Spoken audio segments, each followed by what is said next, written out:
Yo, may kikwento lang ako. Nakakabaliw ko sa itong gabi na to. Yan na, pakinggan nyo. Kikwento ko lang naman. Let's G.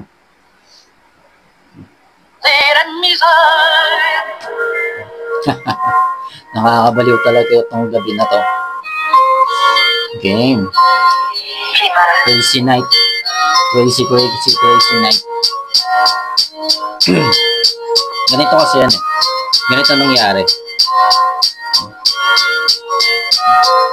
Isang gabi, nakahiga sa kama, walang katabi, kaya di mapakali, kaya napaisip mag-DL nanditi nga, parang bahay makachat, pati lang oras may nagay, miss ko isang maganda, hindi mo kang Pinay, masasabing quality babae, kaya agad nakipagpalitan ng mensahe, una medyo mataray at salbahe, okay fine, yan yung gusto ko, medyo wild, tanungan kang gusto ka na, kumain ka na ba, biglang banat ng gusto mo, kainin kita, aba palaban pa lamang na binibigas nila, walang kaba, sabay tanong taga saan ka ba? Di ko muna sinagot. Sabi ko ikaw muna, taga saan ka? Sabihin mo na para di ako mangamba. Sabi niya ikaw muna, sige na. Kaya sabi ko ganito, taga Cavite, Das Makadiwa, simpleng rapper, bukas ang diwa. Siya naman taga Marikina, Tubong Maynila. Mag-isa na lang sa buhay, kaya sa magulang mamumulila.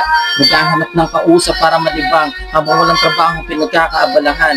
Swerte daw kasi ako na kwentuhan. Profile ko pala nakakapol. Kaya biglang nagyaya ng video call. Kaya pag on cam, oh my god, bigla siya nagubad. At nangatwiran na nag-init daw ang kanyang katawan. Baka gusto ko daw siya sabayan. Kaya ako nataranta. Nang hinubad niya na kanyang bra. Medyo nakakakaba. Sabay hawak na ang ari ko sa baba. At nag-request gusto niya daw makita. Aba, gusto niya daw makita. Pero di ko ginawa. Biniting ko muna siya. Mahirap na. Baka sa uli makarma. At madali ng sistema at mabiktima. Pero makulit siya. Magdadalawang isip. Pero ako'y nahook na. Kaya pinagbigyan ko na. Makulit kasi. Kaya pinagbigyan ko na. Ganito nung pinagbigyan ko na. Kaya pagbubad ng aking jeep, may narinig ako na click, sabay ungol niya at napashit.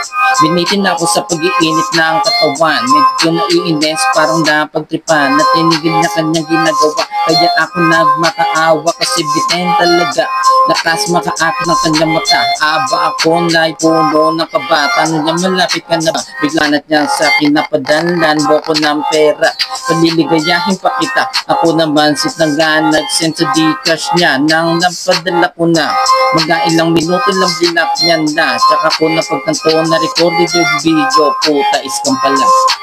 Iskam pala. Iskam pala, anak ng puta.